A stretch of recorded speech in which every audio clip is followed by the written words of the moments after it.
Hello everyone, कैसे हो आप लोग। आज ना मैं आप लोगों के साथ अपनी लाइफ का एक एक्सपीरियंस शेयर करने जाता हूँ। तो दोस्तों, क्या आप लोगों के साथ भी कभी ऐसा हुआ है कि रात को आप एक मोटिवेशनल वीडियो देखते हैं और आपके अंदर जोश भर जाता है, अगले दिन आप जम के काम करते हैं और धीरे धीरे वो जोश कम हो जाता है। मेरे साथ भी एक बार ऐसा ही हुआ। ये सब कहानी जो है 2 साल पहले शुरू होती है। मैंने एक यूट्यूब पे रात को ही ऐसे थका हार आया था ऑफिस से और वीडियोस देख रहा था। एक मोटिवेशनल वीडियो देखी संदीप माहेश्वरी की, आई गेस, जितना मुझे याद है। तो उसको देखने के बाद मेरे अंदर भी एक जोश भर गया और मैंने फटाफट जो है गवर्नमेंट जॉब के एग्ज़ाम फॉर्म्स वगैरह देखने लगा और मुझे वहाँ पर एक फॉर्म मिला उत्तराखंड लोक सेवा आयोग का PAPS। तो दोस्तों, मैंने बिना कुछ सोचे समझे वो फॉर्म भर दिया। अब होता क्या है स्टोरी में कि उस फॉर्म में जो सबसे इम्पॉर्टेंट स्किल होती है वो होती है स्टेनोग्राफी।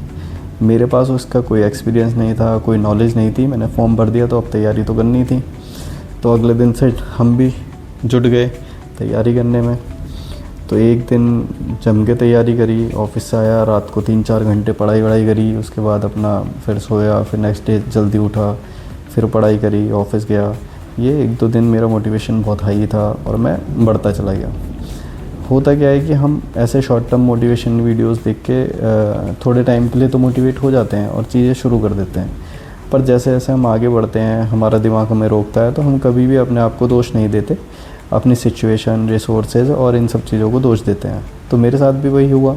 मैंने भी रिसोर्सेज को दोष दिया और धीरे धीरे रिसोर्सेज इकट्ठे करने लगा। अब एक के बाद एक मैं चीज़ें ख़रीदने लगा और मेरे पास बहुत से रिसोर्सेज हो गए, बुक्स हो गई और लगभग जो जो चाहिए सब कुछ हो गया। अब कुछ भी दोष देने के लिए नहीं बचा, तो मैंने एंड में दिया दोष अपनी जॉब प्रोफाइल को, क्योंकि मेरे 12-13 घंटे 14 घंटे का डेली वर्किंग आवर्स थे।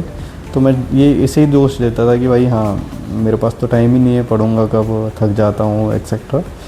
6-7 महीने ऐसे ही मैंने ख़राब कर दिए। मेरे पास उसके बाद एक जॉब अपॉर्चुनिटी आती और मैंने अपनी जॉब स्विच करी।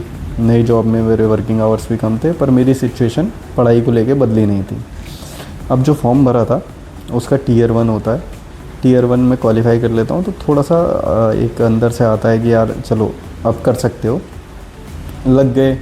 तो स्टेनोग्राफी तब तक भी शुरू नहीं की थी। एक ऑनलाइन कोर्स परचेज़ किया, जयवीर सर हैं एक, उनका कोर्स परचेज़ किया और उन्होंने काफ़ी अच्छा पढ़ाया। मैं उनकी तारीफ़ करूँगा, क्योंकि मैंने विदिन 6 मंथ 0 से 70-75 की स्पीड गेन कर ली थी और वो नंबर अच्छा है। तो दोस्तों, फिर धीरे धीरे आगे बढ़ते गए। Tier 1 का रिज़ल्ट आया, क्वालिफाई। Tier 2 मैंने दिया। Tier 2 के बीच में मेरे BTech के एग्ज़ामिनेशंस थे। मैंने इस एग्ज़ाम की, गवर्नमेंट जॉब के एग्ज़ाम की तैयारी करने के लिए अपने BTech के एग्ज़ाम्स छोड़ दिए कि यार कहीं ना कहीं मेरा फ़्लो ख़राब हो जाएगा। तैयारी करी, डट के करी और तैयारी सही चल रही थी। पर जो मैंने पिछले 6-7 महीने में खो दिया वो टाइम कभी वापस आएगा नहीं। तो यही मेरे साथ भी हुआ है। Tier 3 जिसमें स्टेनोग्राफी का ही स्किल टेस्ट होना था, मैं गया। तो अभी तक का जो भी मेरा एक्सपीरियंस था वो एक यूट्यूब क्लासेस देख के और लाइव क्लासेस देख के स्टेनोग्राफी लिखने का एक्सपीरियंस था, जिसमें मैं 80 वर्ड पर मिनट की स्पीड गेन कर चुका था, जो रिक्वायरमेंट थी एग्ज़ाम की। बट हॉल में बैठने के बाद हमारा मेंटल स्टेटस बहुत चेंज हो जाता है, चीज़ें थोड़ी सी टफ़ लगने लगती हैं और कहीं ना कहीं ये चीज़ फेस करने के बाद पता लगता है कि हम भाई पानी में कितने पानी में हैं। तो मैं Tier 3 का एग्ज़ाम दे रहा था और मैं शुरू में ही होपलेस हो गया। मैडम ने बोलना ही शुरू किया था और मेरे शुरू का 1 मिनट गड़बड़ा गया। एट द एंड मैं स्टेज से बाहर हो गया।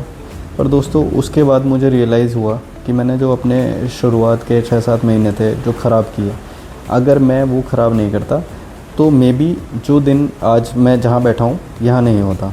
तो अगर मैं उस जॉब में आगे बढ़ता, मैं ये नहीं बोल रहा हूँ कि वो बहुत अच्छा है, ये बुरा है, ये बिल्कुल भी बुरा नहीं है और वो भी बहुत ज़्यादा अच्छा नहीं है। जो चीज़ हमारे पास नहीं होती वो हमें हमेशा सुनहरी दिखती है। तो अगर आप भी किसी गवर्नमेंट जॉब या फिर अपनी स्किल्स के ऊपर काम करना चाहते हैं तो आप कभी भी रिसोर्सेज को दोष ना दें। मेरा वीडियो बनाने का मकसद भी यही है कि मैं आप लोगों को ये बता सकूं कि अगर आप कोई नया काम शुरू कर रहे हैं, नई स्किल्स पे काम कर रहे हैं या किसी जॉब एग्ज़ामिनेशन की प्रिपरेशन कर रहे हैं, तो आप रिसोर्सेज को दोष देने की जगह अपनी स्किल्स पे काम करें। जो आपके पास अवेलेबल रिसोर्सेज हैं उनका बेस्ट यूटिलाइज़ करें और आप धीरे धीरे आगे बढ़ जाएंगे, चीज़ों में आप सक्सेसफुल हो जाएंगे। हमेशा याद रखें कि हमारा दिमाग काम ऐसे करता है कि जब हम किसी चीज़ को नहीं कर पा रहे होते हैं तो हमें ऐसा लगता है कि यार खुद को तो कभी दोष देना ही नहीं है, मैं तो बेस्ट हूँ, तो हम क्यों ना किसी और को दोष दिया जाए, अपने काम को दोष दिया जाए, अपनी स्थितियों को दोष दिया जाए। तो दोस्तों जो आपके पास है वो बेस्ट है और लोगों के पास नहीं है, और वो भी ऐसा सोचते हैं कि अगर उनकी कंडीशन आपके जैसी होती तो वो भी ये एग्ज़ाम क्रैक कर लेते, वो भी ये स्किल्स ले लेते, या वो भी एक अच्छी जगह पर होते।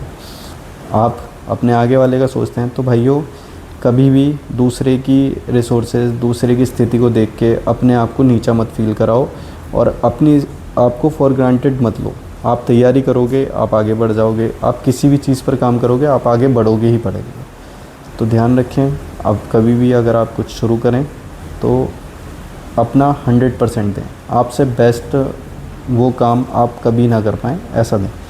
ठीक है, मिलते हैं अगले ब्लॉग में, तब तक के लिए take care, bye bye, keep growing.